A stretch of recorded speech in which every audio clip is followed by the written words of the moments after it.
আসসালামু আলাইকুম সবাইকে। এখন আমি ডাল ফোড় দিয়ে ডালের কাজটা কমপ্লিট করে নিচ্ছি।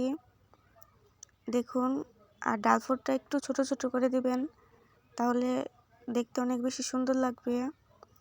আর এখানে ডাল এবং পাতার কাজের জন্য সবুজ কালারের সুতো নিয়েছি 2 গুণ করে। এই তো ডালের কাজটা আমার কমপ্লিট হয়ে গেছে। এখন আমি পাতার কাজটা দেখাচ্ছি।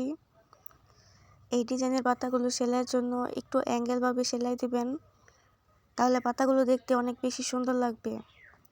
আর এখানে আমি ফুলের কাজটা দেখালাম না, অন্য ভিডিওতে আমার এই ফুলটা কিভাবে সেলাই করেছি ওই কাজটা দেখানো আছে, আপনারা চাইলে চেক আউট করে আসতে পারেন।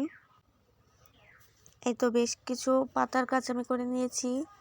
এখন এখানে কিছু ফ্রেঞ্চ নট ফোর দিয়ে দেব।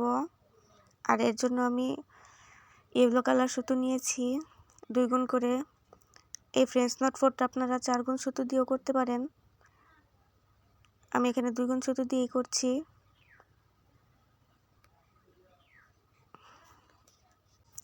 সবাইকে আমার চ্যানেলে ফলো দিয়ে পাশে থাকার জন্য অনুরোধ থাকবে। আর যারা আমার পাশে আছেন তাদেরকে অসংখ্য ধন্যবাদ। বেশি বেশি সাপোর্ট করবেন।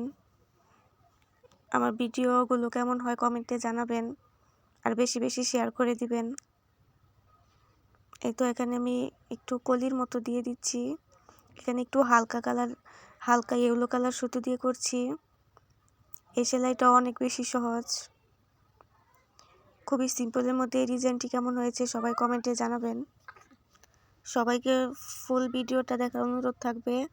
আজকে এই পর্যন্তই। সবাই ভালো থাকবেন, সুস্থ থাকবেন এবং ভিডিওতে লাইক দিয়ে পাশে থাকবেন। আল্লাহ হাফেজ।